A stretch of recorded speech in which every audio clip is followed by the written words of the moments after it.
Senator John Bozeman, thank you, John, good job. John Hoven, thank you, John.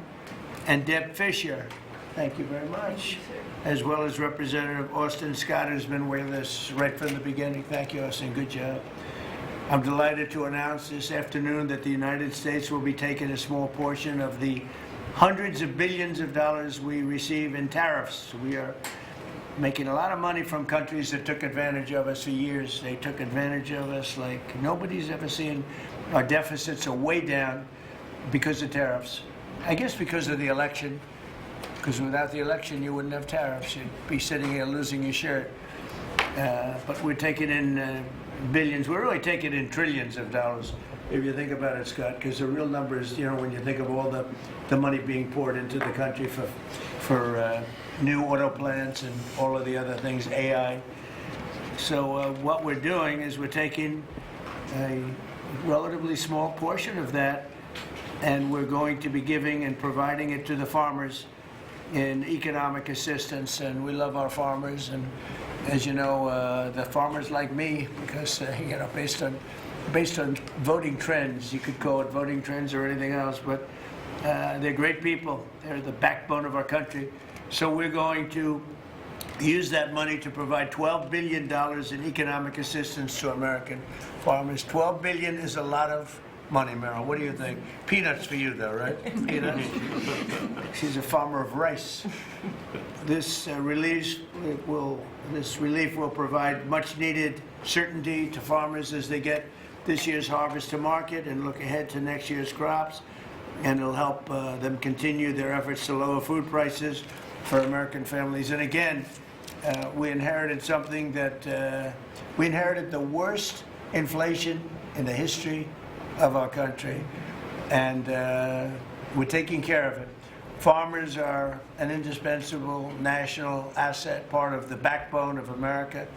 I've always felt it so strongly. They're so important. Unfortunately, under sleepy Joe Biden, he was a sleepy guy, our farmers were crushed by the worst inflation in modern history and crippling restrictions on energy, water, and countless other necessities for farmers. And what they did to the farmer in terms of putting the brakes on was just absolutely unacceptable.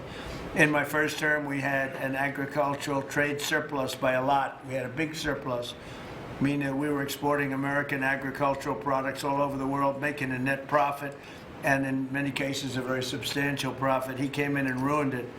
Biden turned that surplus into a gaping agricultural deficit that continues to this day, but we're knocking it down. It's starting to go very good. In fact, China, as you know, is buying a tremendous amount of soybeans, and the number, I spoke with President Xi recently, very recently, and I think he's going to do even more than he promised to do.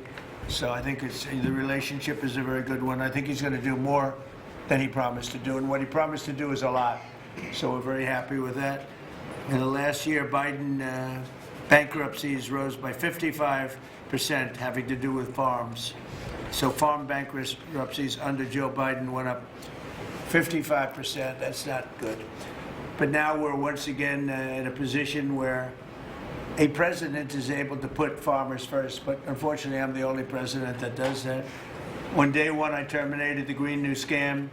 Energy prices are down, gasoline prices are down. We've slashed record numbers of crippling regulations, and we're working on huge trade deals already, securing $60 billion in agricultural purchase commitments. And, you know, Biden made none. He didn't make any trade deals having to do with the farmers or any of it. It's crazy.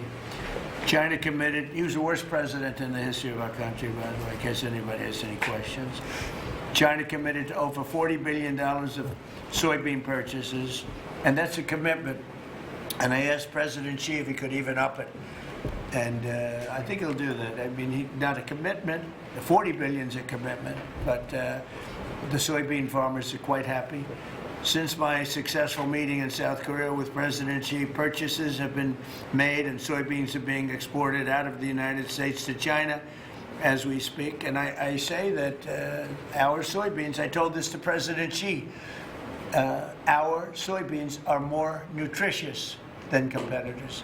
Somebody said, is that a Trump statement or is that real? In fact, you know who asked me that question? President Xi asked me that question. He said, really, I had never heard of it. And he was a food purchaser for a long time.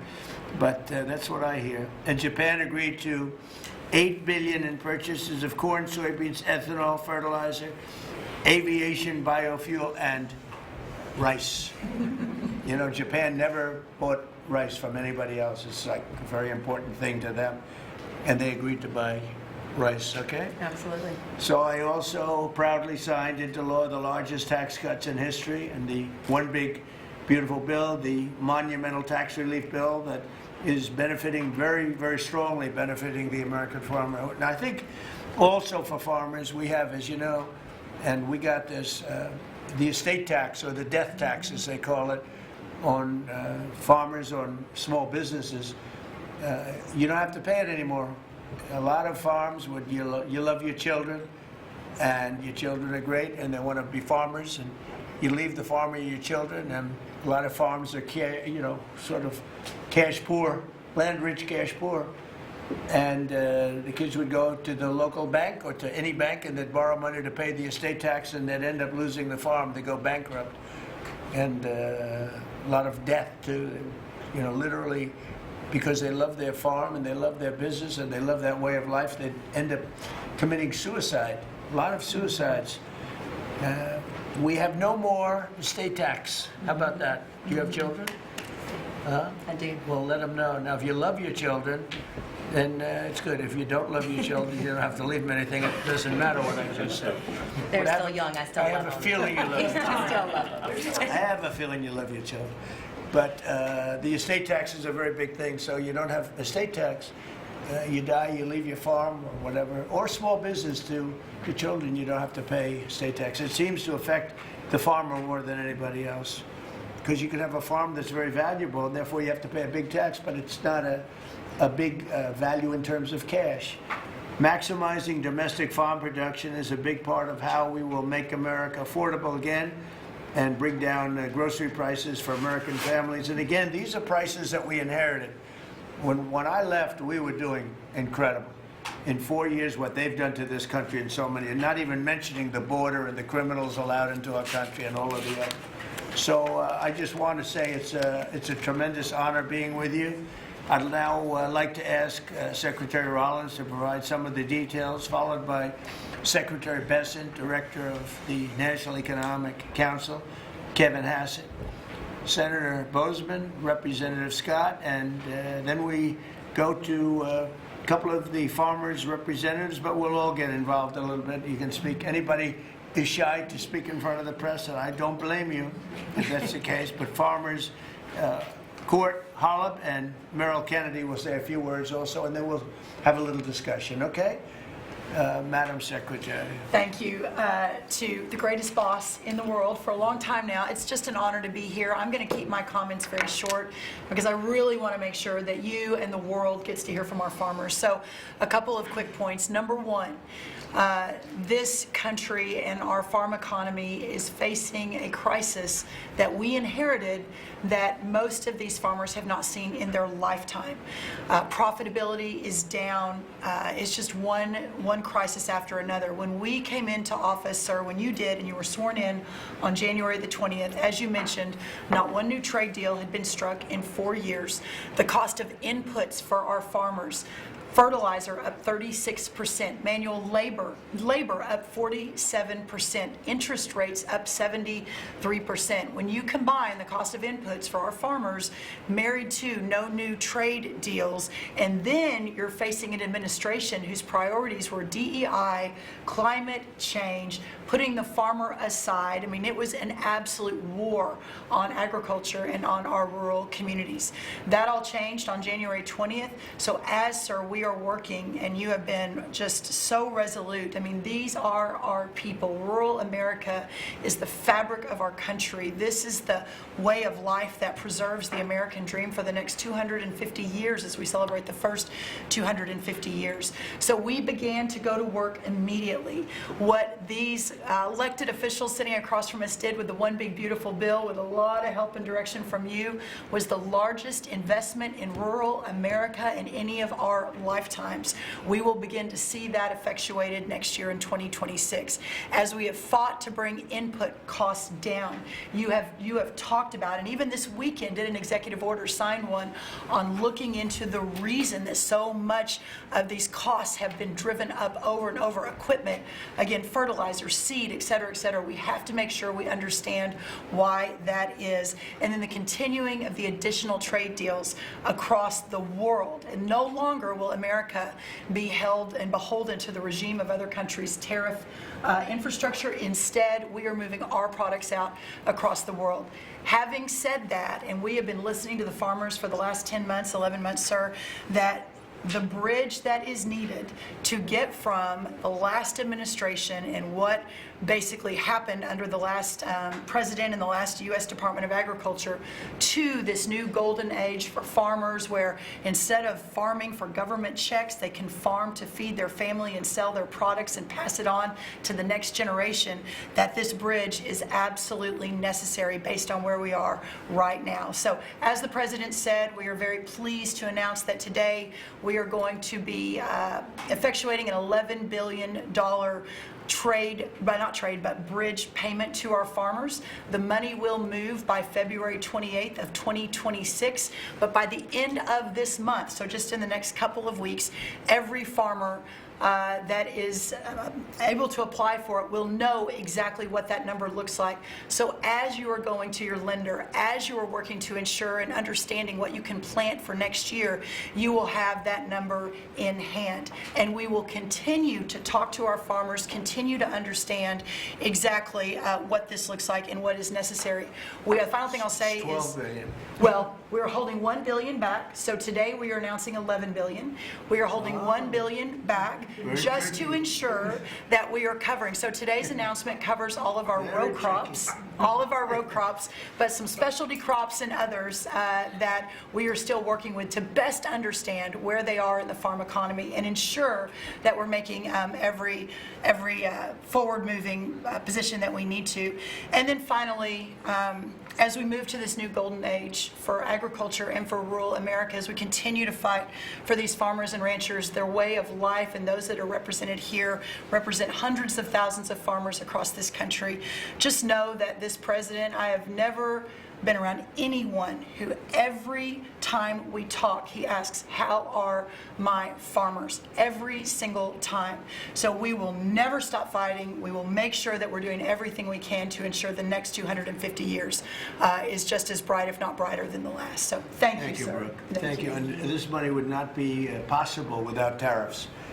The tariffs are taking in, hundreds of billions of dollars, and we're giving some up to the farmers because they were mistreated by other countries for, I don't know, maybe right reasons, maybe wrong reasons. They weren't. They were trying to show us something, and it's really worked out really well.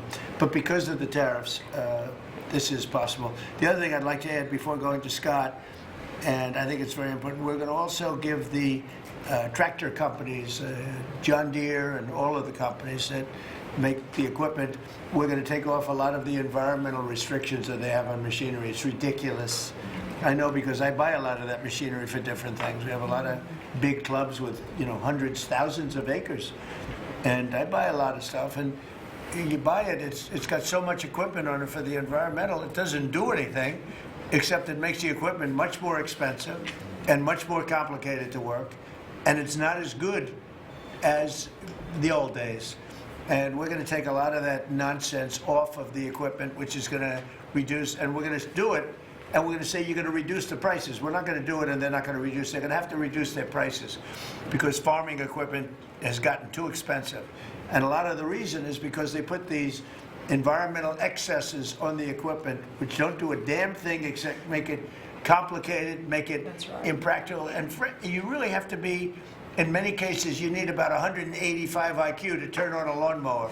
Now, so we're going to take that off, that crap off that they put on Biden mostly, and we're going to take that off. So that's going to make that'll bring down the equipment prices a lot. That's right. And we're going to do that immediately. You're going to work with Lee Zeldin, who's not here, he's doing a fantastic job, and Lee is going to work that out. And that would be most of it. It's crazy. The machines, they're always under repair. because they're so complicated that you can't fix them. The old days you used to fix it yourself. Now you can't do that. You have to be a PhD from, let's say, MIT. Okay, so we're going to get that done. Scott, please go ahead. Good. Thank you, Mr. President. Thank you to the farmers to join us today. And I will tell all of you here that when either in person or when we are on a call with President Xi, the first thing the president asking for is more soybean purchases. That's right. We don't talk about geopolitics. We don't talk about trade. It's about soybean We purchases. don't even say hello. We immediately start. Soybean. We start with the soybean, please. Could you do a little? It's always could you do a little more? So, and I think President Xi has heard President Trump. This group represents an American way of life that has fed our nation and its spirit for hundreds of years. You are the caretakers of the most productive agricultural country on earth. You drive hundreds of billions of dollars in exports, support millions of jobs, and keep America's economy running strong. And this administration is committed to keeping it that way. By putting farmers first, President Trump is ushering in a new golden age for agriculture. The President's $11 billion relief package for America's farmers comes at a critical time. These direct payments will give producers the breathing room they need to market this year's harvest and plan for next season. This serves as a liquidity bridge during a period of adjustment, supporting the strongest agricultural sector in the world. Add this to President's success in reining in Biden-era inflation, thanks to the administration's pro-growth policies, input costs like fuel, fertilizer are easing, and credit conditions are improving, interest rates are coming down, helping farmers prepare for the next harvest. President Trump scored a massive victory for America's farmers when he secured an arrangement with President Xi in Busan to reopen China's markets to U.S. agricultural exports, especially soybeans, sorghum, and other commodities. Under this framework, China committed to purchase at least 12 million metric tons of U.S. soybeans this growing season, followed by a minimum of 25 million tons annually for the next 3 years. And it's not just China. At the President's direction, Treasury, USTR, and the Department of Commerce have secured supplemental purchases of U.S. agricultural goods in major trade agreements across the world to open new markets to America's farmers. The One Big Beautiful Bill also delivered transformative benefits for America's small farmers.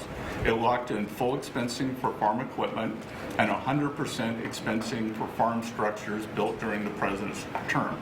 I believe Representative Scott and a group in the House, we were originally just going to do factories, and they called us and said, you need to do farm structures too, and the President said, we're all in. And it extended and enhanced much-needed relief from the punishing death tax, giving family farms greater certainty as they plan for the next generation. Mr. President, thank you for putting America first by putting your farmers first. Through pro-growth, pro-farm agenda, you are ushering in a new golden age of American agriculture, and Treasury is proud to help in this. Thank you, Scott. You know what we'll do? We're going to go a little faster because the last meeting we had was 3 hours. We're the most transparent group, so if we can go faster, it'll be great. And then we'll take some questions from the fake news. Is that okay? Kevin, go real fast, Kevin. Yeah, I could go really fast, sir. Yeah. Sir, the farm economy, you always ask me to just get a few numbers to put it in perspective. And as I've looked through the incredible performance of these people that work so hard and are such important people for keeping communities alive, the thing that struck me the most, because you and I were here in the White House during COVID, is that during those terrible COVID times, farm production didn't go down. Like these farmers, they went to work every day and they produced so much. But then Joe Biden came in, so we had COVID, and farm production didn't go down. And then Joe Biden came in, and he really wrecked the farm economy. And so during Biden's term, 150,000 farms closed, sir. 150,000 farms closed after we went through COVID, and we didn't have a problem. Now, why did we do it? Why were we able to do that? I'm going fast. The first is that, do you know that expenses for farms fell 5% while we were here because of all the things that we did, expensing and everything else? But under Joe Biden, they went up 13%. because of all, the regulations, energy, everything else. But the thing that really jumped out at me the most is because you had high growth and low inflation. Interest expense for the farm economy fell $120 million per year while you were there in the White House. But under Joe Biden, it increased by $8 billion per year. And so you wonder why it is that we need this $11 billion, maybe $12 billion to build a bridge loan to America's farmers. It's because we know how to fix it, but there really was a hole that was dug in the previous administration. Thank you. Hope it's Thank fast you enough. very much. Good, that was quick. That's good. Appreciate it. Senator, please. Yes, sir. No, thank you so much. Thank you for convening us this great announcement and all your hard work for farmers. I think I was reading the clips, I think yesterday you talked about, Mr. Secretary, about farmers needing certainty, and which is so true. This bridge note is one of those things that provides certainty. I also, as I was reading that, thought to myself, the one thing that farmers can be certain of is the fact that you've got their back, and you proved that through the years in the last administration and now this. I was giving a presentation to the Senate a while back, and I was talking about us having the cheapest, safest food supply of any place in the world. It's not just about the farmers in rural America. And so Marco Rubio was sitting by me prior to coming over here and becoming the great Secretary of State.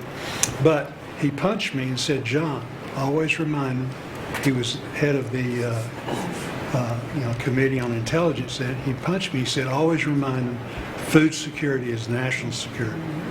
So this is important for so many different reasons, and again, I appreciate you for recognizing that, not only now, but when you were campaigning in your first election, how you treated the farmers in your first administration, and now. So we look forward to helping you if we need some additional help. Looking to Congress, whatever, we'll be there for you. So We're taking in so much money with the tariffs now that it's such a pleasure. Without it, we wouldn't be able to help you. We're making a country, we're the richest country in the world now. And, we have a big decision. Hopefully we're going to get the right decision.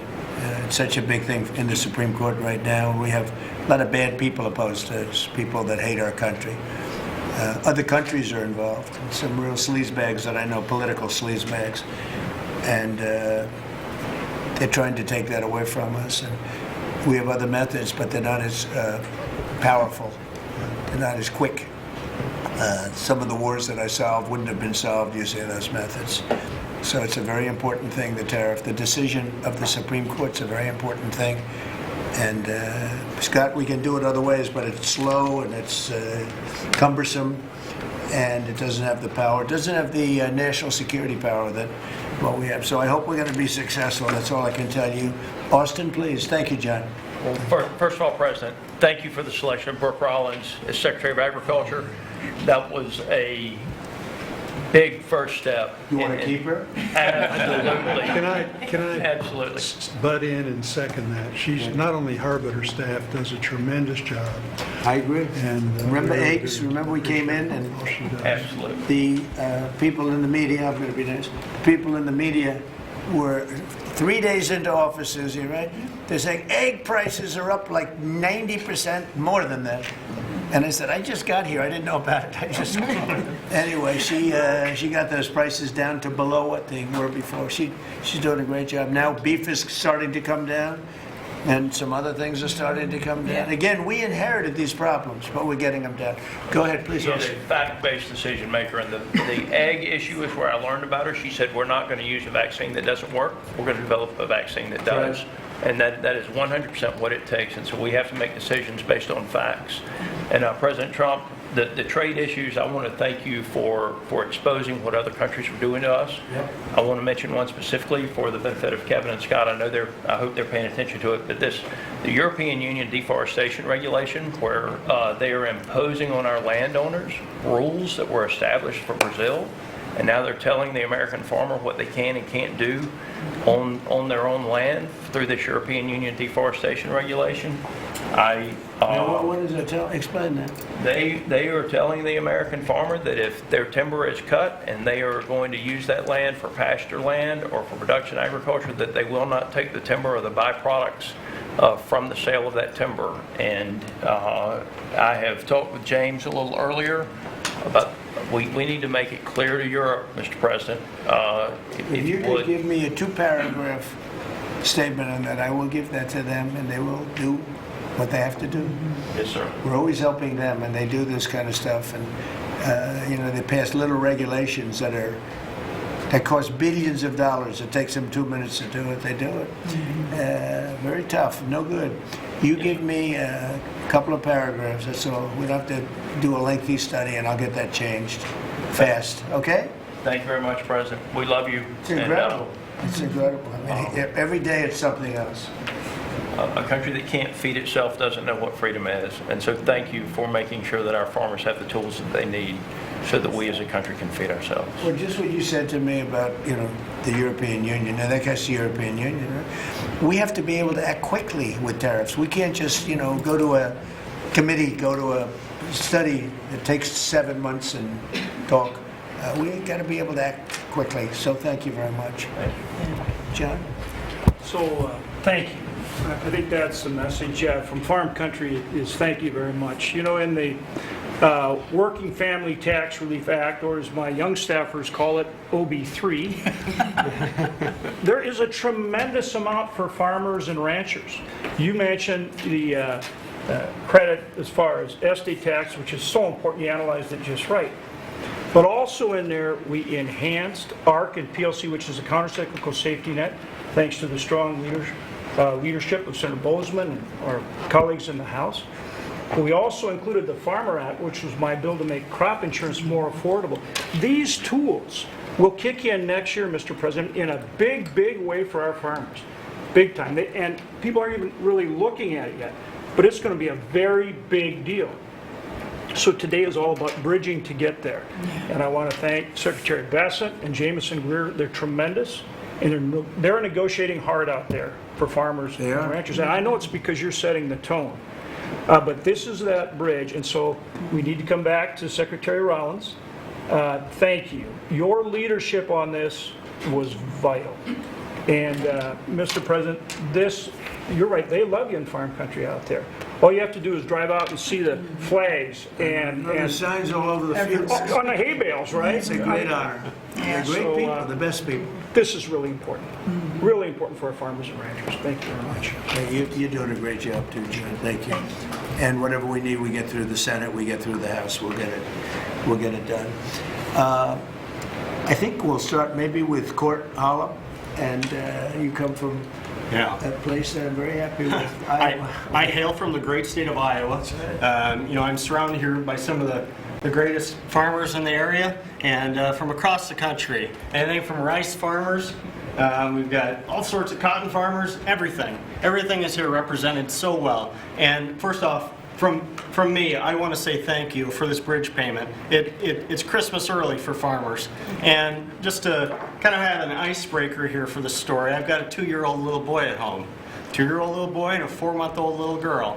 And the other day I was reading my little boy a story at night, putting him to bed, and he said, "Daddy, I don't want Santa Claus to come to our house for Christmas. I want President Trump." And I think, Mr. Trump, I think you brought Christmas to farmers with this bridge payment. We'll be able to farm another year, help us get by. It's such an honor to be here with you. I lost my grandfather and a hard hand in 2002 in a farming accident. And he instilled in me at an early age to love the land, to take pride in what we do. Was that a machine It accident? was a machine accident. And it gets in your blood to farm. It's in our blood. Despite what happened, I want my 2-year-old to farm. I want my 4-month-old daughter to have an opportunity. And what you're doing here in DC is working. You have a backbone to stand up to other countries for trade. You're getting things done. Tax provisions. I'll be able to potentially pass on a farm to my children because of you. Ethanol. You're working for ethanol, trying to get E15 year-round. We're dealing with California, Prop 12. Let's continue to work on that. I think we can have a lot of domestic product used here in the country, and we can keep America first, and you're good at that. That is who you are. And if we keep that E15, you could have the biggest... E15 is a big deal? E15 is a great deal, year-round. Okay. You could have the biggest stamp. I did that. Trump did that, and we would thank you. Farmers would love you more than anything if we could continue that. Continue to use domestic product, use the byproducts, and even be able to export to other countries. And so what you've done here, and just having us here in the White House with you, sitting beside the Secretary and all these other great individuals here, what a true honor. And I will take pride in this meeting, and I will take this home for many generations to come. And because of what you're doing, hopefully them generations can stay on the whole Bland farm. Well, we're going to bring you into the Oval Office when we're finished, okay? The farmers, nobody else, just the farmers. And we'll take some pictures. Our representatives also, okay? We have to look at them, because they're doing a great job, John and Austin. We appreciate it. You're doing a great job. Meryl, go ahead, please. Tell us about rice. Rice. Well, thank you, first of all, for inviting me here. And my friend, the secretary, you have an incredible lady right here. She really is. Along with being a mother of 3 and a wife, I run my family's agribusiness, Kennedy Rice Mill, in a little town called Moraige, Louisiana, about 1,000 people in the northern part of the state. We employ around 150 people taking rice from the field to a finished product, supplying some of the largest food companies that many of you would know here domestically, but also abroad. And my sisters and I, because there is 4 of us, right? I'm the youngest of 4 daughters, started our own rice brand a few years ago to just tell the story of American agriculture that hadn't really been told before. But I wish I was here under better terms. I'll tell you, I think the rice industry thanks you sincerely for what you have done for the California rice market into Japan. It has been monumental for our industry. But us in the South are really struggling. I mean, this is not just a crisis. I would say it's almost a market dynamics that really are true anti-competitive nature, right? So it follows what you sent out this weekend, and we do believe that countries are dumping rice into this country today. We've never seen imports this great. Which countries? India, Thailand, even China into Puerto Rico. Puerto Rico used to be one of the largest markets for U.S. rice. We haven't shipped rice into Puerto Rico in years. So this has been happening for years. This didn't start during your administration, but unfortunately, we're seeing it in a much bigger way now. The tariffs are working, but we need to double down because You want more? I mean, they're cheating, right? They're they're just Could I ask- subsidizing and then Scott, India. Tell me about India. Why is India allowed to do that? They have to pay tariffs. Do they have an exemption on rice? No, sir, we're still working on their trade deal, so we'll... Yeah, but they should be dumping. I mean, I heard that from London State. You can't do that. There's a WTO case against India Give me right now. the countries if you could. Go ahead.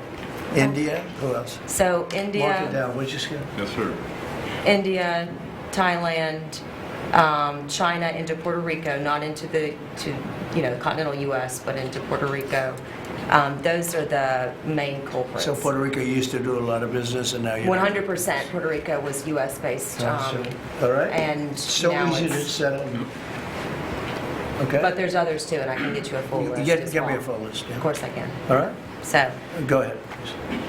So truly, this is a national security issue. I think you put it just perfectly. And so I want for all of us in the room to know that rice is more than just a commodity, it's a currency in many of these And countries. you love rice, right? I You love it? rice. Yes, I'm going to get you to love rice too. You know, the next time you're not going to have a button for a Coke, you're going to have a button for a rice. You know? Get a little bit of rice. But The farmers love what they do. yeah, It's true. Well, our farmers can feed this nation and many nations abroad, but we need fair trade, not free trade. And so we appreciate what you've done today. We appreciate what you did in the big, beautiful bill. I mean, my word, you really changed reference prices. And, you know, we're hopeful that we can even move that further. I know that rice prices right now are the lowest they've been in over 40 years. So we're going to struggle. We're going to max out on our payments probably. So that's something that I know those in Congress can potentially help us with to change. But again, we appreciate everything you're doing. That's solved so quickly with tariffs to these countries that are illegally shipping. It's solved, your problem is solved in one day. That's why we have to win the Supreme Court case. In one day, that problem's solved.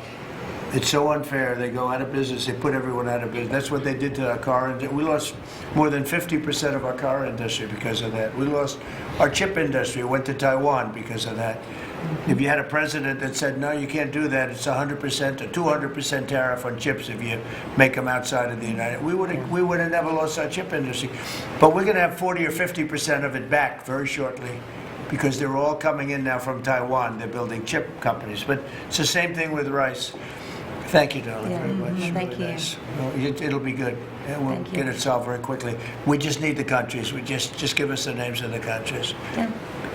Tariffs, They again, own the it largest solves the brands. problem in 2 minutes. Yeah, they've bought the largest brands at retail too, right? So they have an incentive to subsidize their products so that they can keep it on the Yeah, shelf. who did that? The Indians own the two largest brands. Then we'll take care of it. It's Thank it's so easy. So, do you have any questions? Yes, President Trump. How are How about you? keeping it on farming? Well, your team answered all of my questions on Votes. farming, but I do. Do you have a farm Mr. question? President, in the interest of affordability with this aid package, I assume that that's something you want consumers to see before midterms next year. How quickly will that affect prices at the grocery store? Well, I think the prices are going to be going down already. I mean, the prices are way down. We brought prices way down from what it was. We inherited high prices. We inherited the biggest inflation in the history of our country. That means prices going up. And we brought it down very substantially. Now inflation is essentially gone. We have it normalized, and it'll go down even a little bit further. You don't want it to be deflation either. You have to be careful. But we brought it way down. We had inflation that was the highest in the history of our country.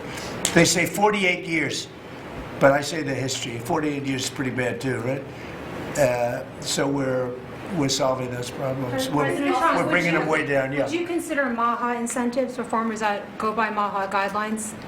Well, a lot of the farmers like those MAHA guidelines, yeah. So, I mean, they do. We like MAHA. How do you feel about Yeah, let me answer that. So this is another reason, I didn't mention it, but this is another reason I think that what we're moving into is a golden age for agriculture. As Secretary Kennedy and I, and across our cabinet with the president's leadership, focusing on making America healthy again, the undergirding foundational effort in that is our agriculture industry. It is our farmers and our ranchers. So as the new dietary guidelines come out in early January, where USDA alone spends $400 million a day on nutrition programs, that's a whole other SNAP, fraud, et cetera. But when you think about what a market mover that is, as we begin to move the market toward more locally produced, American-made, healthier products, closer to the schools, the hospitals, et cetera, you again begin to open up so much of the market for the great products produced by these farmers instead of ultra-processed foods out of a box. So there's a lot that's going to be coming on that as well. I'm really excited. President, I have one more question. It's not related to farming, but if you'll entertain, I'm Kara from Lindell TV, Kara Kashnova, and I'm not fake news, just so you know. And everybody's talking about the pipe bomber over the weekend, the suspect that was taken into custody. I reported on Biden's kangaroo court for 4 years, and this is an important question to me. Everyone knows that J6 was a Fed's direction to set you and your supporters up. So my question is, what's your gut instinct about the new pipe bomber suspect taken into custody? Does your instinct tell you that he acted alone? And also, Mr. President, how do you feel about the lead prosecutor on the pipe bomber case Jocelyn Ballantine is the same prosecutor that allegedly asked the J6er to lie to frame you for J6 when you did nothing wrong. What are your thoughts? Well, thank you. I really appreciate that question. It's sort of a statement, and I appreciate it very much. Jocelyn is being looked at. They all have to be looked at. What they're doing is so bad. This was a whole Democrat hoax. The whole thing was a Democrat hoax, and it's all being looked at. I appreciate Is that. this the final aid package, Mr. President, or is more expected? Is this the final aid package, farm aid It package? depends on where we go. China's buying a lot, other countries are buying a lot, and the interesting thing about the farm, they don't want aid. They want to just have a level playing field. No, please. I've seen that more with farmers than anybody else, any other industry, right, Deb? Right. We've seen it more with farmers where I've had meetings like this, and primarily in the first term, and we did a great job. We turned it around. This is going to be the golden age. But the farmers don't want aid. They want to have a level playing field, because if they have a level playing field, they'll do better than anybody else. They're better than anybody else. Our product is incredible. Our machinery is incredible, right? I mean, we do have the best machines. It's a very big statement I made, though. The environmental excess that we have put onto our tractors and all of our machinery. Do you all agree with that, by the way? You don't Yeah, it's got to go. It doesn't do anything except make the machines break all the time. Yeah. And I must say, I like to buy old machinery. I said, buy old. Yes. Because it's better. The new stuff is terrible. It never works. Never works. Mr. President, you said that you would have no, Listen to Mr. this. President, you said you would have no problem with releasing the full video of that strike on September 2nd off the coast of Venezuela. Secretary Hegseth I now didn't say says, that. You- You said that. I didn't say that. This is ABC fake news. you said that you would have no problem releasing the full video. Okay, well, Secretary Hegseth, Whatever Hegseth wants to do is okay with me. he now says it's under review. Are you ordering the secretary to release that full video? Whatever he Let us see out decides there? is okay with me. So every boat we knock out of the water, every boat, we save 25,000 American lives. That was a boat loaded up with drugs. I saw the video. They were trying to turn the boat back to where it could float. And we didn't want to see that because that boat was loaded up with drugs just like everything else. But every boat we shoot down, and I don't know if you know, we're 92 or 94% down in drugs coming in by the sea. And we're trying to find who are the 6%. Because I don't know, people aren't liking to drive boats right now loaded up with drugs. But every single, think of that, every single boat we shoot out, on average, we save 25,000 American lives. Do you feel okay about that, Court? Keep us safe. Okay, I know my man. What about you? Are you okay with that? Totally fine with Are you that. committed to releasing the full video? Didn't I just tell you that? You said that it was You're up the to most Secretary Hegseth. obnoxious reporter in the whole place. Let me just tell you, you are an obnoxious, actually a terrible reporter. And it's always the same thing with you. I told you, whatever Pete Hegseth wants to do is okay with me. Mr. President, touch on the midterms, and I just have a quick question. There's at least 20 House Republicans who have either said they're going to retire or not run again. Do you And have any Democrats concerns also. about the And Democrats Right. also. Do you have Well, any? why don't you mention them? How many Democrats are going to retire? Do you, How many Democrats? Well, that's what I was going to ask. No, you. but Do you why don't have you tell me any the number of concerns? Democrats, too? You tell me Are you about... concerned about the narrow margins? And No, I'm not concerned. I think we're going to do Congresswoman well. Elise Stefanik is among them, and We will have the National greatest Attorney economy. Bruce Blakeman, who you know as well, is considering running for We're going to governor. have the greatest economy in history. How many Democrats are retiring? How come you only know the Republicans but not the Because I Democrats? came prepared to ask you a question about. No, you're unprepared because you should know the Democrats. You're totally unprepared. Go ahead. Well, can I ask a quick follow-up Who you with? about? Who you with? I'm with New York Newsday, and I also have a quick follow-up. Congresswoman Elise Stefanik is among those who is running for New She's York great. governor. She's great. Bruce Blakeman, who you also know He's is also National great. Are you planning on making any Well, I'll endorsements? think or about it, any but he's endorsements? great and she's great. They're both great people. We have a lot of great people in the Republican Party. Go ahead. Can I get back to farming? Yeah, So you talked about the profitability issue, the machinery playing a role in that. I know Right. fertilizer plays another role now. A Right. lot of that, the way I understand it, it comes in from Canada, different countries like that. What are we doing to bolster domestic fertilizer production to help make that more affordable? And then I think that will Well, transition one down of the pipe. things, a lot of it does come in from Canada.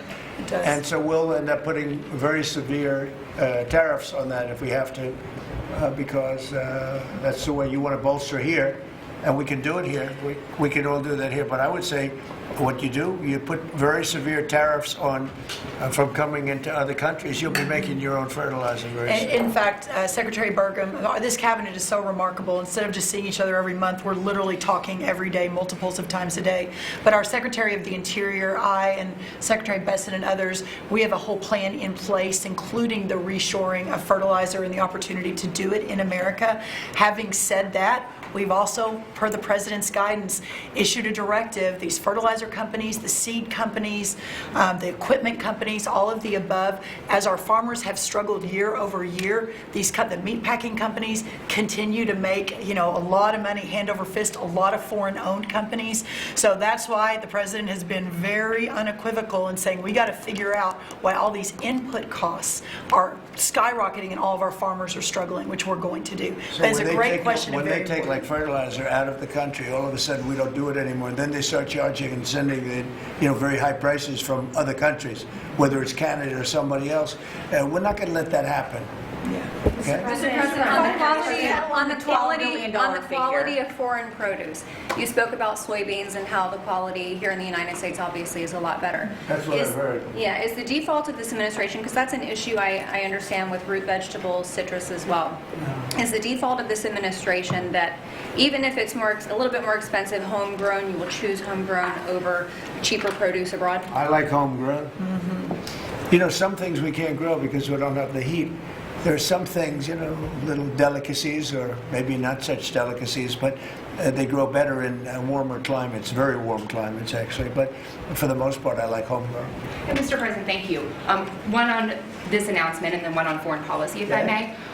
Are you open to tapping into tariff revenue again should farmers find they need additional relief to get to that level? Yeah, if we're going to make the farmers so strong, and I'm not even talking about financially, because they just want to be able to produce what they can produce, and we're going to make them so strong that it will be indeed a golden age for farmers. And then on Russia and We had it going in the first administration, and then Biden came in and ruined everything. They had no idea what they would. They did. I mean, I think they hated the farmer. I love the farmer. And That's then, why I got 94% of the vote from the farmers, but they hated the farmers. I love the farmers. Go ahead. and then on Russia and Ukraine, obviously your administration has been having talks with each side. Given that there is no peace deal at this point, will your administration stay engaged in those talks to effort a peace deal? Well, we just want to see people stop from being killed. We don't, as you know, Joe Biden gave them $350 billion. You know what I gave them? Nothing. I did give them javelins at the beginning and knocked out a hell of a lot of attacks. But and Obama gave sheets. Remember, Obama gave sheets and I gave javelins. But no, we have a great situation going over there, except for one problem. You got a lot of people dying, and I want to see that stop. So you have mostly Ukrainian soldiers and Russian soldiers. Last month, 27,000 soldiers died, mostly soldiers. A few people from the dropping of a missile in the middle of Kiev or wherever, which is a terrible thing. But mostly soldiers. 27,000 soldiers died last month. That's what I want to see stop. We, as you know, we now sell equipment to NATO at full price, and NATO takes that equipment and probably gives it to Ukraine. I guess they could give it to others too, but for the most part, give it to Ukraine. And they're working with Ukraine in terms of distribution of equipment, missiles, etc. But we aren't spending money. What we are doing is spending time on a humane basis. We want to see if we can stop the killing of 27. It would have never happened. This war would have never happened if the election weren't rigged. If I were president, this war would have never happened. President, Do you support the Paramount deal that you talked a lot about the soybean purchases. Say it. You've talked a lot, obviously, about China's soybean purchases. Some lawmakers from North and South Carolina have raised concern that U.S. tobacco farmers were told that China would not purchase flu-cured tobacco this year. Has that come up in your conversations at all? I haven't heard that, but we're doing well. The tobacco people, because of the deals I made, they're doing very well. But that could be, if it's the case, I can get it solved very quickly. Do you let us know how you settled on this $12 billion or $11 billion plus one more $billion figure? We looked at how they were hurt, to what extent they were hurt. We did a very steady progression of charts, and we figured out a very exact number, and it was about $12 billion. Okay? President Trump, if you had one Christmas wish for America besides making American farmers great again, what would it be? I would say very simply, you know, I go by a statement when people ask that question. Remember that question was asked to Ted Kennedy, and they said, well, what are you going to do to make America great? And he couldn't answer the question. I have a very simple, we're going to make America greater than ever before, and we're going to do it through a series of tariffs, intelligent taxes, and incentives. And our country has never been stronger. We've never had anything like coming in. We have $18 trillion coming into our country right now. There's never been anything like it. And if you ask me that, I'll say I just want to keep doing what I'm doing because there's never been anything like it's happened. Do you support the biggest number ever in history was $2 trillion, and we're at $18 trillion. This is money pouring into our country on building car plants, on building AI plants. We just want to keep doing exactly what we're doing because nothing like this has ever happened in the history of the world, not just our country. There's never been, Scott, would you say that's right? There's never been anything like the investments coming into America. So this is President, a record year. Record year. Do you support the Paramount deal, sir? On healthcare, Mr. President, 22 million Americans are expected to see their healthcare insurance premiums start to rise by the beginning of next year. You're talking about because Obamacare is so bad? Yes, well, sir, because the Obamacare subsidies are expiring. Are you going to do That's anything? because Obamacare is so bad. What is the Republican plan? Are you going to let that happen on your watch? What I'm going to do is, if the Democrats go along with it, which they don't want to because they want to make the insurance companies very rich, okay? I want the money to be paid to the people to go out and buy their own health care instead of paying to the, you know, the insurance companies, their stock has gone up 1,700% in a short period of time. Did you know that? 1,700. You wish your corn went up, right? But the insurance companies, stock has gone up by 1,700%, 1,800%. They're taking in trillions of dollars. I don't want to pay the insurance companies anything, and I know a lot of them, but they're owned by the Democrats. And the Democrats have, Obamacare is a setup to make insurance companies rich. And I want to pay the people, and I want the people to go out and buy their own health care. And that's what we want to do, and that's what the Republicans want to do, because Obamacare is a disaster. And I said it 5 years ago, 4 years ago, 3 years ago, it was always a disaster. It's bad health care that's too expensive for people. And now your premiums, and you said it better than I said it, you said the Obamacare premiums are going to go up. They're going way up. And what I want to do is have the money, and you know who's getting that money? A lot of it is the insurance companies. I want the people to get the money and go out and buy their own health care. And everybody wants that, right? Okay. When Mr. President's putting that bill on the floor, sir. Do you have any reaction on the fine that was imposed to X by the European For what? Union? To X, to the platform X, the fine that the Wow, that European was Union pretty imposed? amazing. You're talking about, is that European Union, or is it, who did that? European Union or UK? Yeah, the European Commission. Whoa, that's a nasty one. Do I you don't consider it an know. attack? Elon has not called me to ask for help on that one. But no, that's a tough thing. I don't think it's right. No, I don't think it's right.